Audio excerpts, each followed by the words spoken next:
在不夜天所有修士的注目中，薛洋不合时宜地想起了小星辰曾经教他读诗：恨君不似江楼月，南北东西，南北东西，只有相随无别离。恨君却似江楼月，暂满还亏，暂满还亏，待得团圆是几时？那时候，薛洋不屑地扔了一颗糖进嘴巴里，仰头仔细看那头顶明月，又低头瞧瞧身旁的道长，眼中有着他自己也未发现的喜悦，嘴上却吊儿郎当的道：酸唧唧的玩意儿，月亮就是月亮，哪能跟人比？月光下，小星辰咯咯笑了，心情很好的样子，耳边些许碎发调皮地翘起来，支在眼前的白布上，比月光更纯净。他好脾气地说：我看不见月亮呢，麻烦小公子你多替我看几眼了。可薛洋如今再怎么看，也无法透过那遮天蔽日的云层去窥探不夜天的空中到底有没有月亮了。于是在不夜天所有修士的注目之中，薛洋笑着喊道：复仇吧，复仇吧，欠下的债总归是要还的。在冲天的火光中，薛洋的身体化作灰烬，而阴虎符在鬼火中舞动着，许久以来犯下的杀孽都被冤魂记着。不夜天阵法怨气冲天，此刻都恍若有了实体，在阴虎符的呼唤中盘旋聚集。有怨鬼桀桀笑着，所有人都面色苍白。阴虎符一向可以换鬼，不知薛洋以身为祭，换来的又是谁？但绝对是个不得了的大家伙。蓝曦臣冲上来，想要在一切尘埃落定之前先驱了这恶鬼，可薛洋点燃的火焰不灭，如同门神一般，先拦住了蓝忘机，又拦住了蓝曦臣。蓝曦臣不由着急，唤道：忘机，我们一同冲进去，不能让阴虎符将恶鬼召来。可蓝忘机却反常的一动不动，只是仰头注视着半空中舞动的阴虎符与怨气，似乎全然没有听见。一时间，万人集结的不夜天城一片死寂，只有阴虎符的呼啸声与恶鬼的怪笑声。过往的许多恐惧，自重修士的心底再度浮起。人为财死，鸟为食亡，仙门百家平日在冠冕堂皇，可在阴虎符这般真能唤醒逝者的法器面前，无人真正说得上是问心无愧。忽然，不知从何处而来的两样物实仿佛从天而降，落到了阴虎符一侧。蓝曦臣眯眼看去，却是大惊失色。是陈情和随便啊，夷陵老祖，来的是夷陵老祖。那些似有实体的怨气恍若一团墨，逐渐聚拢成了一个确切的形状。阴风烈烈，曾经永不落日的不夜天城仿佛变成了第二个乱葬岗。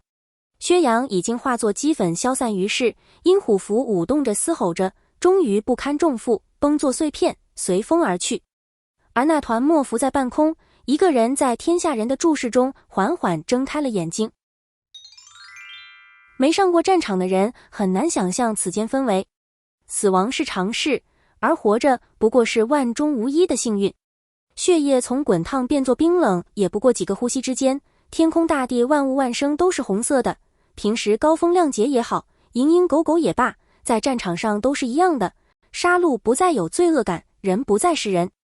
魏无羡跑过不知道第几个杀红了眼的世家弟子，看着他们全无惯常高高在上的模样，心中不由想起年少时一些往事。当年他对着蓝启人胡言乱语，说怨气灵气都可为人武器，被一通臭骂。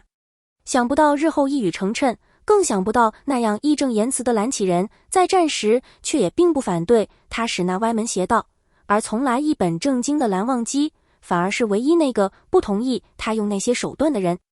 而今还是仙门纷争，还是你死我活，20年晃眼而过，似乎什么都没有改变。魏无羡穿梭在战场上，忍不住想，他当年厮杀沙场时是不是也是这副模样，冷漠的、残忍的、丑陋的。总不能都和蓝战似的，打架也打得特别帅。没来由的又想到蓝忘机，魏无羡脸一热，再想到即将迎来的只有他们的两情相悦，又雀跃起来。他小跑着跑过那么多扭打厮杀在一处的修士，没有伸手去帮助任何一个人，只是明快地奔向阴虎符嘶吼的方向，脚步是许久不曾有过的坚定。阴虎符并不认主，哪怕是当年的夷陵老祖，也没有把握完全掌控此等法器。方才魏无羡并非对金陵吹牛，当年他身无金丹，很多事情有心无力，可有一件事他是清楚的，但凡他有金丹，灵力运转顺利，压制区区阴虎符不过手到擒来。而在他之前，显然已经有人盯上了现在使用阴虎符的那位修士了。魏无羡瞪大眼睛，远远便望见了蓝忘机的背影。于许多人而言，他们已在不夜天厮杀了半月有余，但对魏无羡来说，他不过将走出不知何处而来的回忆幻境，将知道蓝忘机的心意而已。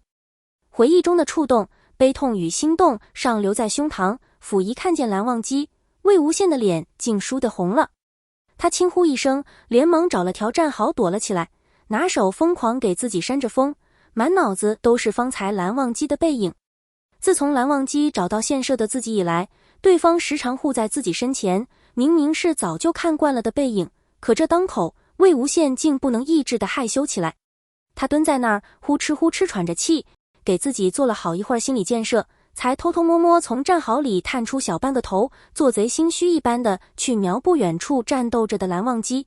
蓝忘机单手执剑，十分潇洒地指着躺在地上的一个不知道谁，一言不发，但就是让魏无羡心跳加速。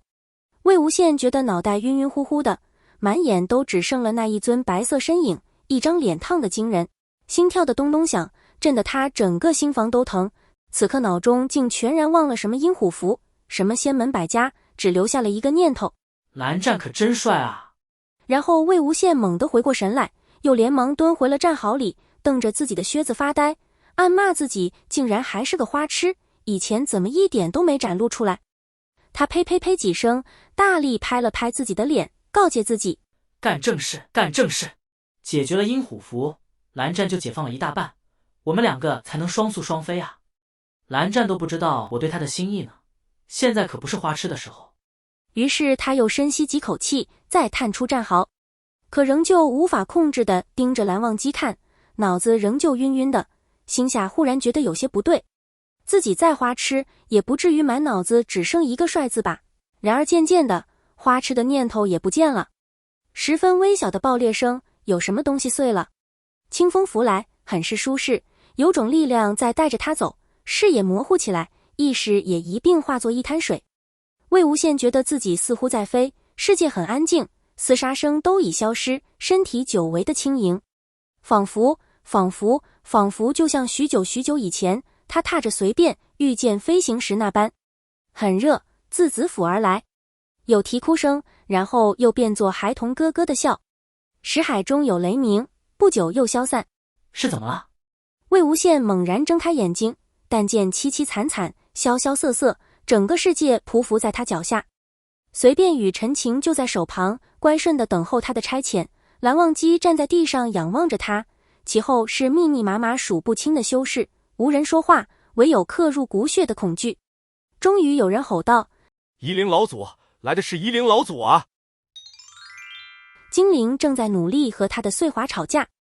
自他从金光瑶的追杀下逃出来，碎华便像是有了自己的意识似的，总是会时不时表现一下，在数不清多少次的危险中保住了他一条小命。他曾以为是父亲留下的咒术，又想哪有这么多年才起作用的咒术，又想是不是碎华有了剑灵。可一来剑灵不过是传说中的玩意儿，仙门百家有史以来从未真的见过；二来他自己也试着鼓捣了好多次，也不见碎华哪次搭理他。如此一来，虽然疑惑，却也无法，反正碎华不会害他，便也将此疑问放下。可今天是第一次，碎华驳了他的意愿。精灵在泥泞的地上打了个滚，躲过想要拦住他的碎华，边跑边吼：我也要去战场，我又不是去拼命，我就是去看看欣慰的，收复阴虎符这种大事，错过了后悔一辈子啊！可碎华哪能听他的，急了眼似的拦他，一人一剑，你追我赶的在战场上跑。精灵也是方向感不佳，跑着跑着，竟是被碎华撵着离战场中心越来越远。待他反应过来，早就看不见魏无羡了。他气得原地跺脚，一把抓住碎华一阵晃悠。碎华也不躲着，乖乖地任小主人蹂躏。可忽然间，毫无预兆的一阵难以言说的灵力裹挟着万钧压力自不知名的方向迸发开来，瞬间就将精灵掀翻在地，匍匐在地上，根本起不来。精灵一阵慌张，挣扎着想要爬起来，可那股灵力却是霸道异常，极具攻击力又极为冷冽，似有实体一般，死死压制着精灵。精灵瞬间以为是金光瑶找到了他，可他努力略微抬起头向别处看去，却看到周围零星的修士们同他一样都被压得动弹不得。